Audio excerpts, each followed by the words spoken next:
fancy and ongoing collection of resources, reports, free courses about hamsters. Too easy. Just take a quick moment to subscribe and click the bell icon and you will never miss out again. Okay, in this video we are going to look at a recent hamster news story you may have missed. Pasadena Humane is seeking homes for 21 hamsters after 18 were abandoned outside a grocery store in Pasadena last week, and one subsequently gave birth. Pasadena Humane spokesman Jack Hagerman said, "A good Samaritan informed us that she was leaving Sprouts in Pasadena and happened to come across a cage full of hamsters," he said. "They appeared to be abandoned with no possible owner in sight. Shortly after taking the animals in, one gave birth, and we suddenly found ourselves with 21 hamsters," the organization said via social media. "Now safe and warm, these hamsters are ready to find loving forever homes," Pasadena Humane said in a tweet. Hagerman said the hamsters were available for adoption as of Monday. Those interested in adopting one of the hamsters can reach Pasadena Humane by visiting the organization's website. A link is in the description below. Pasadena Humane went on to say, "This news comes in after 12 cats who had been abandoned after their owner passed away from COVID-19. Fortunately, like most shelters in the region, we're in the time of year when we see the fewest animals coming into the shelter. So taking in 33 abandoned animals in the span of 2 weeks isn't as challenging for us to manage as it would be during the spring and summer months, when kitten season is in full swing and more animals are outside and stray from their homes. Though the circumstances that led to these hamsters coming to us are dramatically different in these two situations, both share a common theme that animal welfare agencies like Pasadena Humane have struggled to address in the community for years.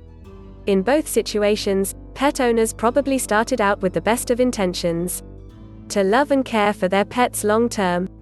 But somewhere along the line, circumstances changed and got out of hand, and they felt unable or unwilling to care for them any longer.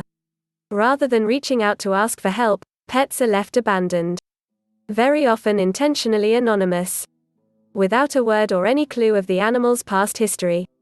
So we are left to guess an animal's age, whether they have chronic health issues, sociability and behavior triggers, and other important information that aids us in order to find the right homes for them with adopters. Obviously, the primary barrier we face most is the misperception that people who come forward to relinquish their pets will be unfairly judged for no longer being able to care for their pets. A few years ago, I read a Yelp review from someone who said they had a bad experience turning in their pet because they felt interrogated by the staff member helping them at the time. I wasn't there at that moment, so I can't speak to the style with which that staff member chose to have that conversation.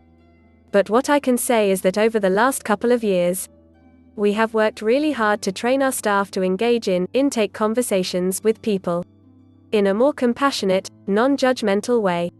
We don't ask a lot of questions in order to make someone feel bad about their decision to relinquish a pet, or to necessarily change their mind. Rather, we ask a lot of questions for two primary reasons. Number 1, if the reason a person has to relinquish their pet is related to some personal or financial crisis, are there ways that we can help them with resources that would allow them to keep their pet? We can provide assistance in a number of ways that most people aren't necessarily aware of, such as a pet food bank that offers free pet food and supplies to people experiencing financial insecurity, or temporary boarding for those experiencing housing insecurity. Number 2, we ask specific questions about their pet's history to give us a clear picture of that pet holistically, so that we have more information to provide to potential adopters. Questions like whether the pet has any underlying health or behavior issues, or specific triggers that may lead to unwanted behavior, etc. Listen, I get it. No one wants to admit that they are in over their head. No one wants to feel unfairly judged. It's hard to admit when we need help.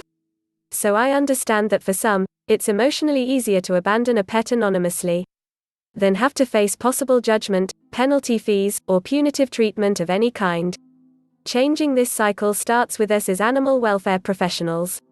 It's up to us to change the narrative in people's minds about what a progressive humane organization needs to be in today's world where we set aside our biases in order to achieve better outcomes for animals. So please know that if you ever need help, we'll be there for you. I would like to thank Pasadena Humane for sharing their story. I would like to add that if you are seeking a new pet, especially a hamster, you first do your research and secondly check out your local humane society, pet rescue center, or pet store to see if you can adopt a hamster. Thanks for watching.